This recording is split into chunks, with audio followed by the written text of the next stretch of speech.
Est-ce que vous voyez un peu? C'est un peu comme si, pour me rassasier, il faudrait que je puisse consommer, pour pouvoir satisfaire ma soif, autant pour moi, il faudrait que je puisse consommer par exemple 1 litre d'eau. Si vous venez me donner un quart de litre d'eau, j'aurai toujours soif. Est-ce que vous voyez un peu?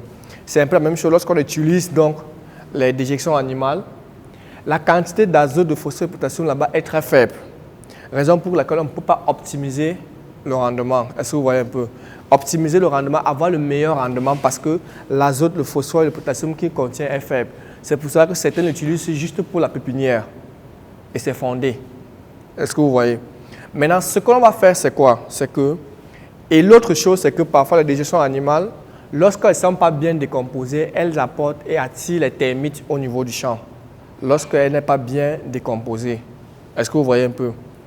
Et maintenant, il y a aussi encore une autre raison qui permet de faire comprendre la raison pour laquelle les déjections animales sont aussi pauvres, beaucoup plus en azote, parce que c'est le premier élément dont la plante a besoin. Si vous allez à l'abattoir, lorsque vous allez voir donc les lisiers de porc ou de vache, vous allez remarquer qu'au contact du soleil, il y a une vapeur qui s'échappe. Parmi les éléments qui s'échappent là, on a de l'azote. C'est pourquoi si vous prenez les graines du riz et que vous laissez au soleil, vous allez voir comment ça s'échappe. Or, ce qui se passe, c'est quoi? C'est qu'avant même que les bourses ne soient utilisées, ils ont déjà perdu de l'azote. Est-ce que vous comprenez? Le fait qu'ils ont perdu de l'azote, ça permet, ce qui fait c'est que lorsqu'on va l'appliquer au niveau du champ, on n'aura donc pas optimisé le rendement. Et maintenant, ce que nous allons fabriquer demain, les différents éléments, tout à l'heure, lorsque je vais faire la présentation, je vais vous présenter élément après élément.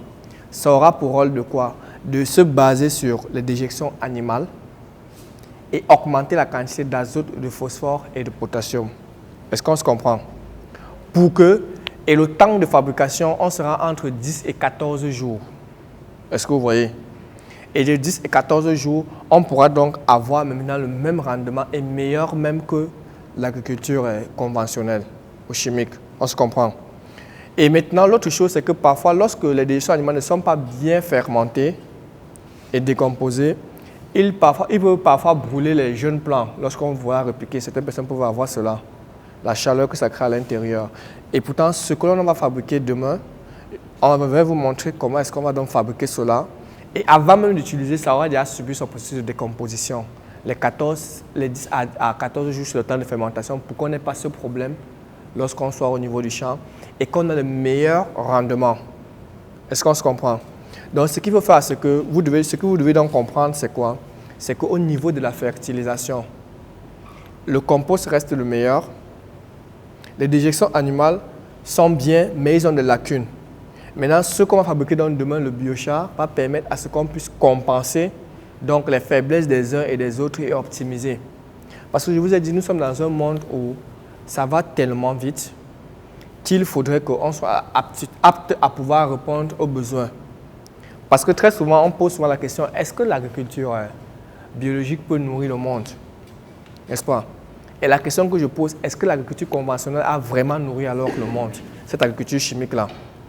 Maintenant, le fait qu'on pose la question de savoir est-ce que l'agriculture biologique a vraiment nourri le monde, c'est parce qu'on ne montre pas le bon côté ou bien on prend seulement juste une partie. Et on ne peut pas parfois résoudre véritablement les problèmes ou bien mettre des innovations à la disposition des uns et des autres. Parce que je vous ai dit, le problème de l'agriculture biologique ne sont pas des innovations à apporter. Bien que, oui, c'est nous en Afrique, on traîne encore au niveau de vulgarisation, pire encore en Afrique francophone. Parce que chez nous, on a ce qu'on appelle le syndrome de cachet. Et ce qu'on peut vulgariser, c'est la bêtise. Et la bêtise qu'on va vulgariser, c'est dire comment est-ce que, bon, lorsqu'une petite, dans tel produit, on va parler d'utiliser du savon et autres, c'est ça que j'appelle bêtise. Bon, déjà, merci même pour ceux qui le valorisent, parce que nous, on a ce problème en Afrique francophone. Et pourtant, les anglo-saxons, eux, ils ont déjà compris cela. Ils sont vos voisins. Si c'est écrit, les gens en France, ça veut dire que quoi? Ils ont une logique que si j'ai une connaissance, je partage avec l'autre connaissance, il y a une troisième qui va se créer. Parce que ma manière de voir, je peux vous donner, vous améliorer, et vous améliorer, et puis lorsque je reviens, je dis que avec ce que tu m'as donné, je partage, et quand je partage, et puis on peut revoir un retour d'information. Est-ce que vous voyez un peu? Et je vais vous prendre une autre histoire qui m'est toujours arrivé, vous voyez un peu comment les pays francophones, parce que pour moi, je reste dans l'objet qu'il ne faut pas avoir honte d'imiter le bon exemple et s'inspirer des autres. Parce que je me dis que pour certains pays, plusieurs pays que j'ai visités, même dans des domaines qui n'ont rien à voir même avec l'agriculture, je me dis inspirez-vous. Par exemple, quand j'arrive, je dis non, inspirez-vous du Niger au niveau de leur système de transport. Inspirez-vous du Sénégal au niveau de leur système de mise en place des routes, machin. Parce que ce sont des inspirations, inspirez-vous d'eux. Parce que là, je vois que bon, ici, c'est bon. Au niveau du Niger, quand vous arrivez là-bas, c'est un pays où quand vous voyagez d'une localité à une autre, vous avez l'impression que vous êtes dans l'avion. Ça, je vous le dis. Et pourtant, c'est un petit pays, on va vouloir dire, ouais, on peut s'inspirer d'eux par rapport à cela. Et dire que c'est bien organisé là-bas. Et pourtant, par exemple, au Sénégal, lorsque vous êtes à Dakar, il n'y a pas de problème pour le transport. Maintenant, au niveau des autres villes, c'est où il y a un peu, et ils peuvent juste s'inspirer. Et puis le Niger s'inspire aussi sur. C'est un peu comme ça. Ça n'a rien à voir avec l'agriculture, mais je dis qu'on peut s'inspirer un peu des best practices des autres pays. Et j'ai parlé d'un de cet exemple où, puisqu'avant de faire des formations beaucoup présentielles, j'ai beaucoup fait des formations en ligne.